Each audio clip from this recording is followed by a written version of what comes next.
옛날 어느 작은 마을에 행복의 집이라 불리는 큰 저택이 있었다. 이 저택은 마을의 철학자인 제레미 할아버지와 그의 조수밀 청년이 함께 살며 많은 손님을 맞이하곤 했다. 하루는 마을 사람들이 큰 고민거리를 안고 행복의 집을 찾았다. 바로 곧 열릴 연례 축제 때문이었다.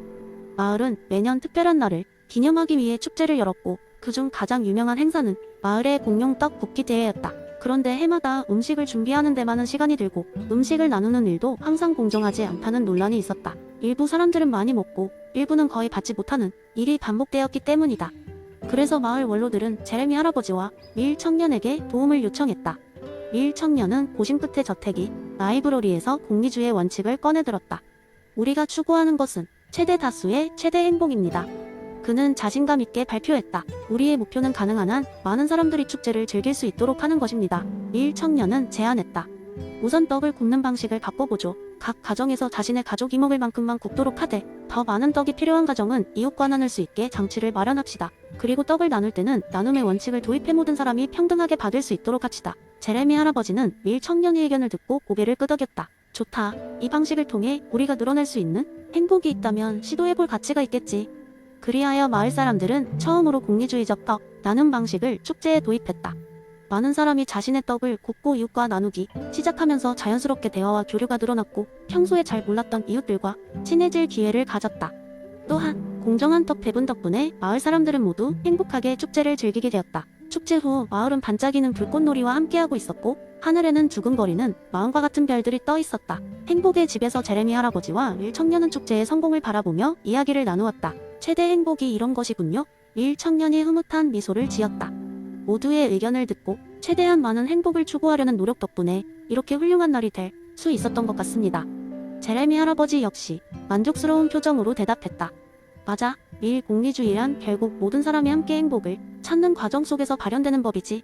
그 후로도 마을은 공리주의 정신으로 소소한 문제들을 해결하며 더 행복한 공동체가 되어갔다. 밀 청년은 행복의 집에서 마을 사람들이 새로운 문제로 찾아올 때마다 공리주의의 지혜를 나누며 많은 사람들에게 사랑받는 철학자가 되었다. 두 번째 이야기. 옛날 어느 작은 마을에 플라톤의 이론을 심각하게 받아들인 한 철저한 철학도가 있었습니다. 그의 이름은 디오게네스로 사람들은 그를 이데아 중독자라고 불렀습니다. 디오게네스는 어린 시절부터 플라톤이 철학에 심취해 있었고 특히 이데아론을 매우 중시했습니다. 그는 현실 세계가 불완전하고 변하기 쉬운 것이라고 생각하여 진정한 실제를 찾기 위해 매일같이 깊은 사색에 빠지곤 했습니다. 디오게네스는 어느 날 아침 그의 해진 샌들을 바라보다 뜬금없이 얘기를 시작했습니다. 이 샌들은 수많은 걸음을 동행했지만 잿빛의 세월에 의해 점차 닳아 없어지고 있다. 그러나 이것은 단순히 내 발 아래 있는 가죽일 뿐 진정한 샌들은 아니지. 그 진정한 샌들, 완전한 샌들은 어디에 있을까? 하고 중얼거린 것이었습니다. 그의 말에 마을 사람들은 그저 미소를 지으며 디오게네스, 오늘도 좋은 하루 보내요. 홍차 한잔 할래요? 하고 물었습니다. 그러나 디오게네스는 더 이상 비현실적인 것들에 관심이 없었습니다. 그는 이데아의 세계를 찾기 위한 여정을 떠나기로 결심했습니다. 그는 어떤 연필이든 완전한 연필의 그림자를 담지 못하고 어떤 의자 역시 완전한 의자의 이데아에 도달하지 못한다고 생각했습니다. 그래서 디오게네스는 한낱 그림자들 사이에서 헤매지 않고 마치 낙타가 사막에서 오아시스를 찾듯이 이데아의 세계로 가고자 했습니다. 그의 여정은 우선적으로 의자의 이데아를 찾는 것으로 시작되었습니다. 디오게네스는 의자 장인들을 찾아다니며 다양한 재료와 디자인, 장인의 철학이 담긴 수많은 의자들을 관찰했습니다. 그러나 그가 본 모든 의자들은 그저 의자일 뿐 완전한 의자, 즉 의자의 이데아는 아니라고 결론지었습니다. 어느 날 그는 숲속의 작은 집에 사는 늙은 목수를 만나게 되었는데 그 목수는 흔히 보이는 형태가 아닌 이상한 모양의 의자를 만들고 있었습니다. 디오게네스는 그에게 다가가 물었습니다. 이것이 완전한 의자의 이데아입니까? 목수는 지혜로운 미소를 지으며 대답했습니다. 아니요, 젊은 철학자여. 이것은 단지 내가 만든 의자일 뿐입니다. 하지만 당신이 찾고 있는 그 의자는 여기에서 내 마음속, 그리고 당신의 상상 속에 이미 존재합니다. 긍정을 못 견디며 디오게네스는 좌절했고 스스로 모든 의자류의 이데아를 찾지 못했다고 상심했습니다. 그러던 중 하나애가 그에게 다가와 말했습니다. 여기와 저기 모두가 의자잖아요?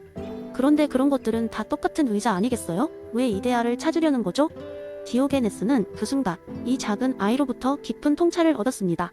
이데아는 단순히 우리가 현실에서 찾아볼 수 있는 물체가 아닌 우리의 인식과 상상력을 통해 이해될 수 있는 개념체라는 것을 말입니다. 그들이 불완전하다고 해서 무시할 것이 아니라 그 불완전함 속에 숨은 메시지와 의미를 찾고 그것을 통해 진정한 완전함을 추구해야 한다는 사실을 깨달았습니다. 그래서 디오게네스는 이제 더 이상 물리적인 모습을 쫓지 않고 사람들의 마음속에서 사랑과 이해 속에서 찾을 수 있는 이데아를 탐구하기로 결심했습니다. 그리고 그 여정을 통해 그는 플라톤이 이론을 보다 깊이 이해하게 되었고 모든 사람들이 각자의 삶 속에서 그들만의 이데아를 발견할 수 있도록 돕는 것을 인생의 목표로 삼게 되었습니다. 이는 곧 자신만의 이야기로 마을 사람들과 공유되었고 그들 역시 자신들의 불완전한 현실 속에서 각자의 완전한 세계를 구축해 나가기 시작했습니다. 세 번째 이야기. 아테네의 한 시장 해질녘에 따스한 햇빛이 길을 비추고 있을 때 소크라테스는 텅 빈 시장에서 저녁 시간이 되기를 기다리고 있었다. 그는 그들의 일상에서 고요함이 오는 이 시간에 가장 철학적인 탐구를 즐겼다. 마침내 시장의 한쪽에서 과일을 파는 장수가 서둘러 그의 물건을 정리하더니 지나가는 소크라테스를 발견했다. 소크라테스, 오늘도 당신의 지혜로운 말씀 하나 들을 수 있을까요? 장수는 웃으며 말했다. 그는 종종 소크라테스의 사색적인 대화를 즐겼다. 물론이지. 그러나 오늘은 내가 너에게서 배울 것이 있을지 모르겠구나. 소크라테스가 웃으며 대답했다. 장수는 놀란 표정을 지었다. 저같이 단순한 사람이 철인에게 뭘 가르칠 수 있단 말입니까? 그럼 우선 너의 일을 설명해보겠니? 소크라테스가 요청했다. 글쎄요. 저는 사과와 배, 포도를 팔고 있지요.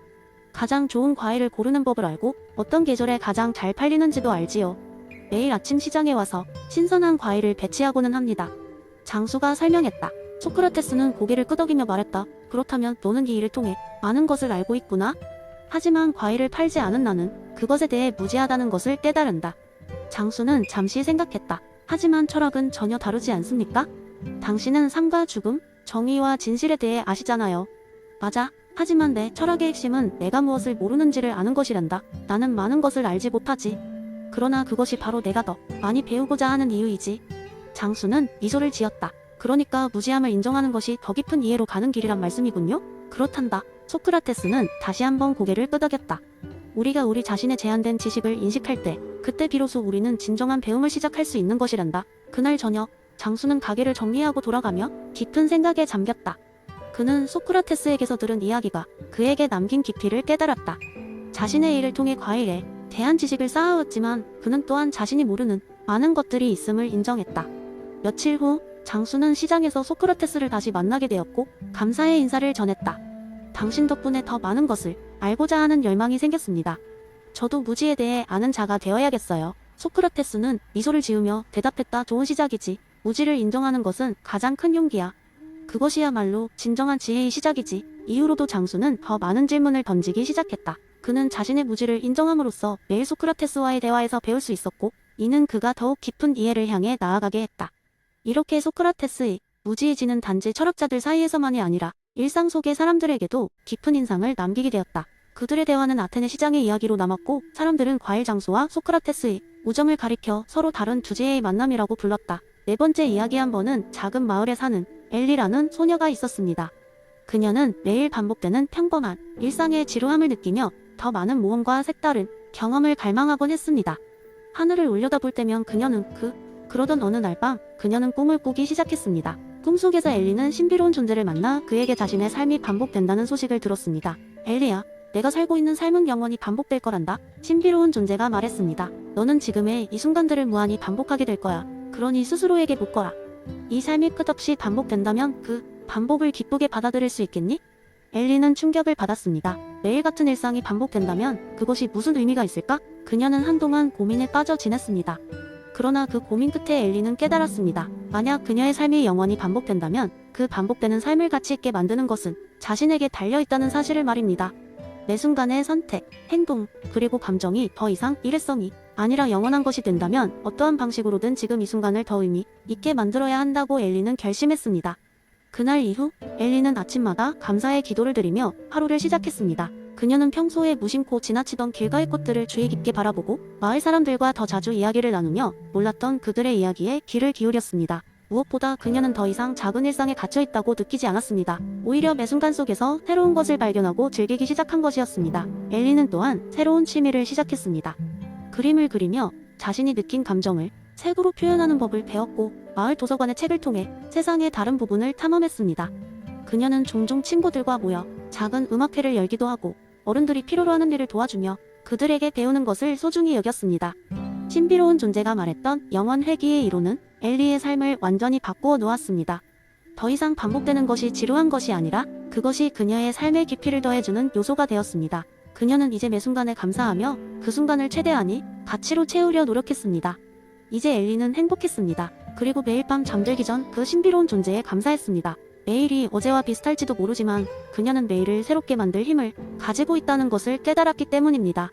그리하여 엘리는 더 이상 자신의 삶이 무의미하다고 느끼지 않았고 오히려 영원한 그 반복 속에서 진정한 행복을 찾았습니다. 이 이야기는 엘리가 자신의 삶을 긍정하고 의미 있게 만드는 방법을 발견하는 과정을 통해 니체의 영원 회귀의 개념을 실천함으로써 우리에게 주는 교훈을 담고 있습니다. 우리의 삶이 반복된다면 우리는 지금 이 순간을 어떻게 살아야 할까요?